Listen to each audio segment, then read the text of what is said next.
Hello folks, I am in this ghost town called Two Guns. Now I'm going to cover that separately because that's a whole nother story, but I'm out here at one specific thing, I guess you could say attraction about this ghost town. You see that building behind me? That building is really not as significant. I mean, that was where a caretaker lived, and there was a gunfight between two men and one murdered the other. And you know, that was that. That's really all there is to that story. But what is significant about this place is directly in front of that building, there is a cave system. And it has been named the Apache Death Cave. And let me tell you the story of the Apache Death Cave. Basically, this was in the late 1800s. It was 1878. There were both Apache and Navajo in this area. And the Apache attacked a Navajo encampment, killed everybody in there with the exception of 3 young girls, took all the belongings, and then vanished.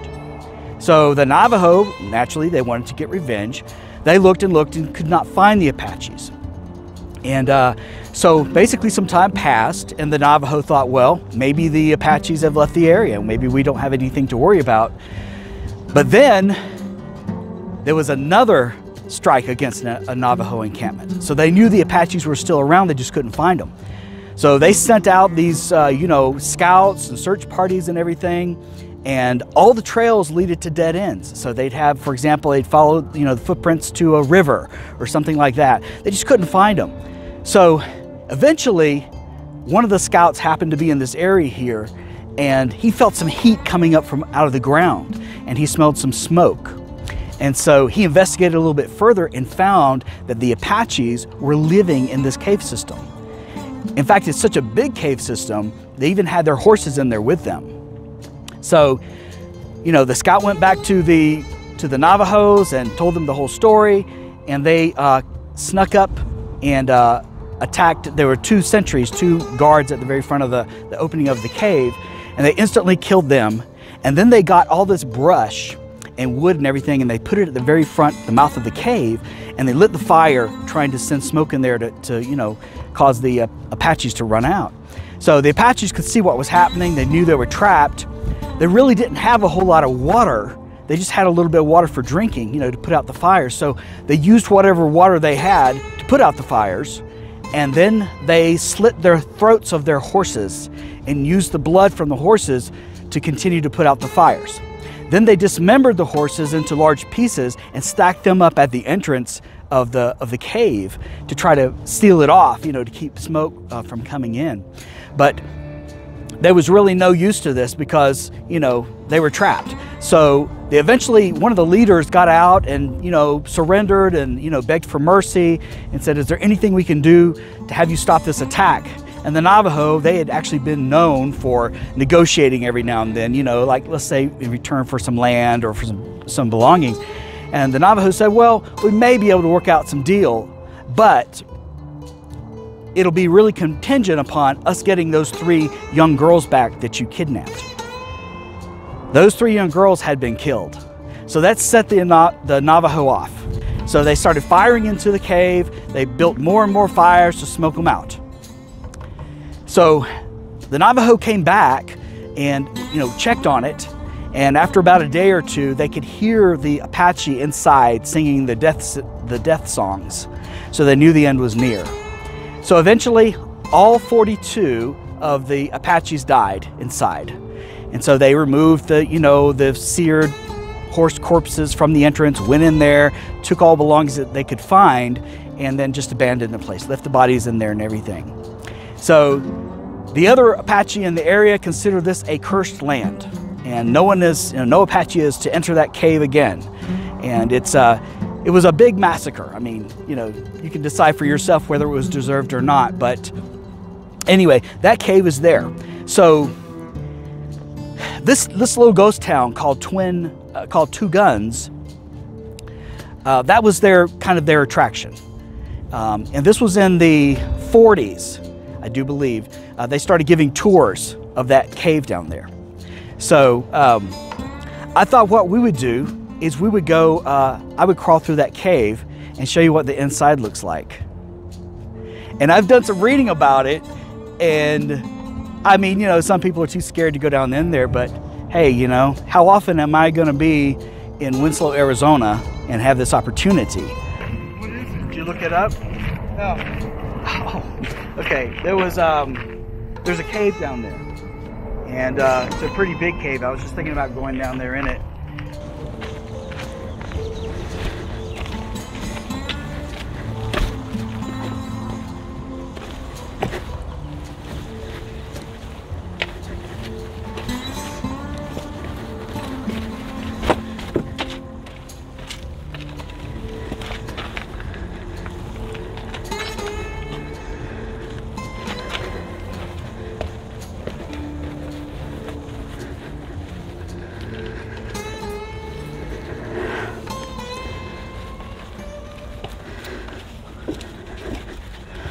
A little precarious here.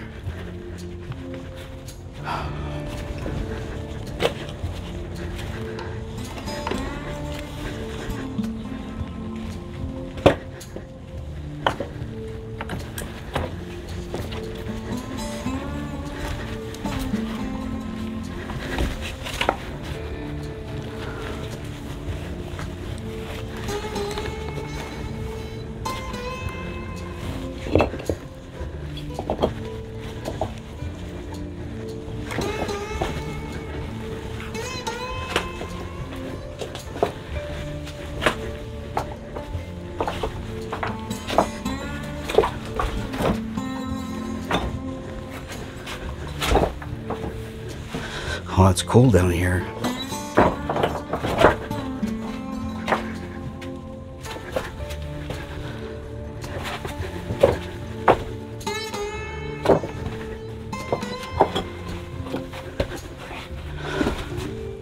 Oh, wow.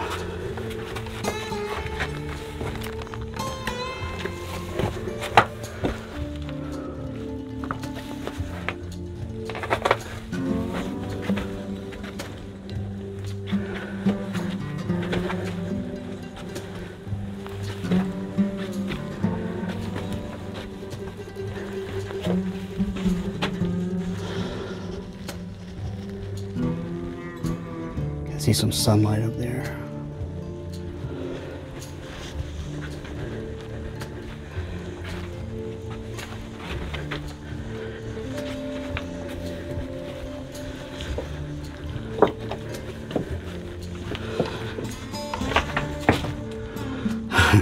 These rocks look like they're just gonna fall down at any second.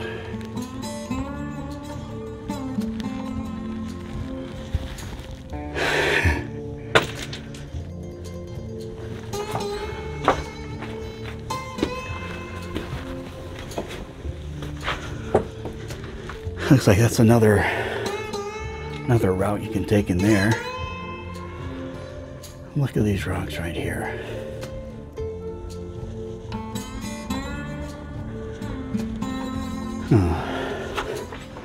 Onward we go.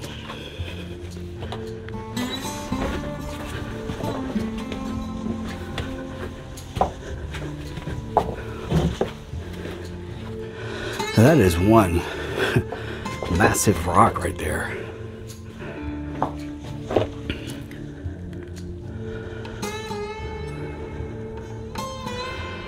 Look at that rock. It's kind of like a rock that tells you to go left or right.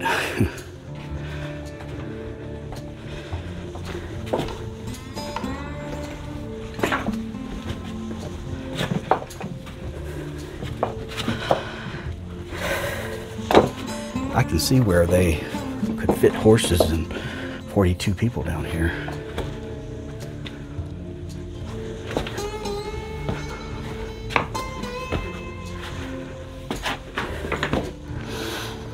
Reminds me of one of those caves you see like in Egypt. It's so quiet and it's so cold down here.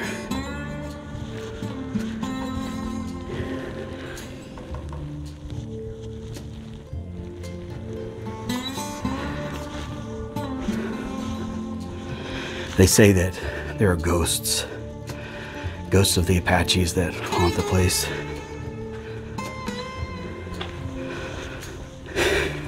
If there is one, I'll be sure and film it for you.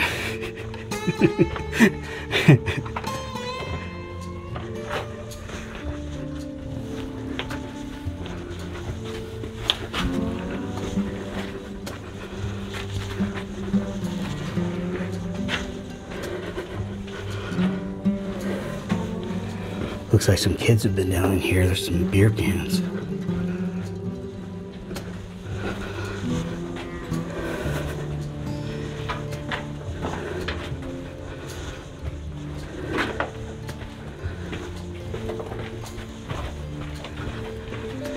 Oh, a bit narrow.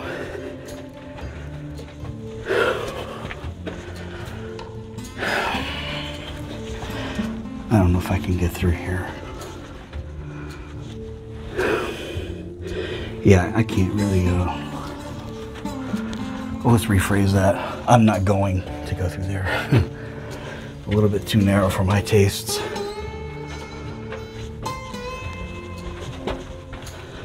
But really cool down here though. I mean, cool as in neat. It's also cool as in cold. I should go get a trash bag and pick up those beer cans and take them to the top and throw them away. Well, so you'll have to tell me what you think of the Apache Death Cave. We were not encountered by any ghosts.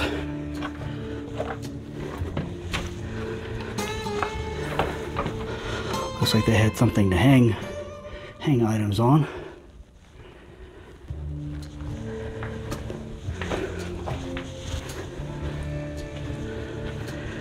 So now we will exit. There are different paths you can take to go to different places, but you know, I'm just going to stay on the main path.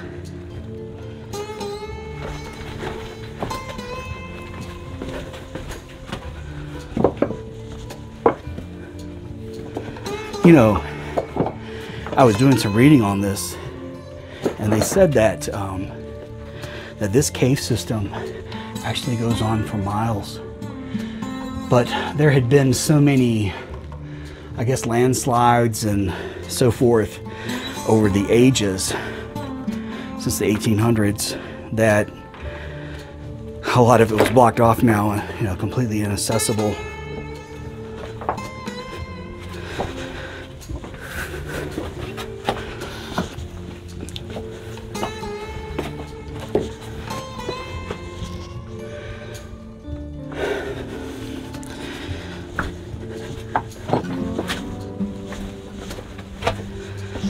Okay, coming to the mouth of the cave now.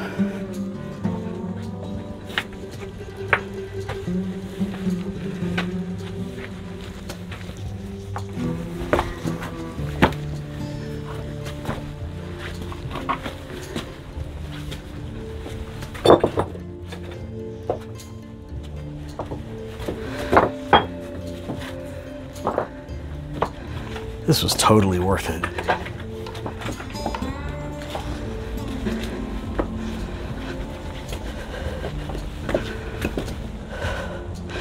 It's amazing that how much warmer it is out here.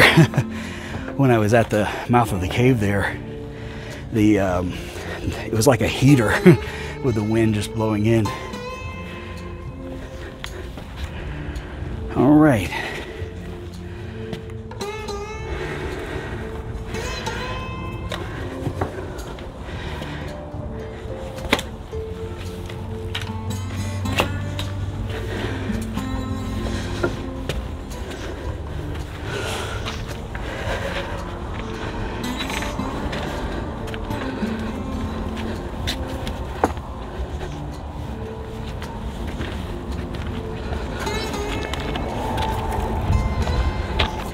You've seen the Apache Death Cave.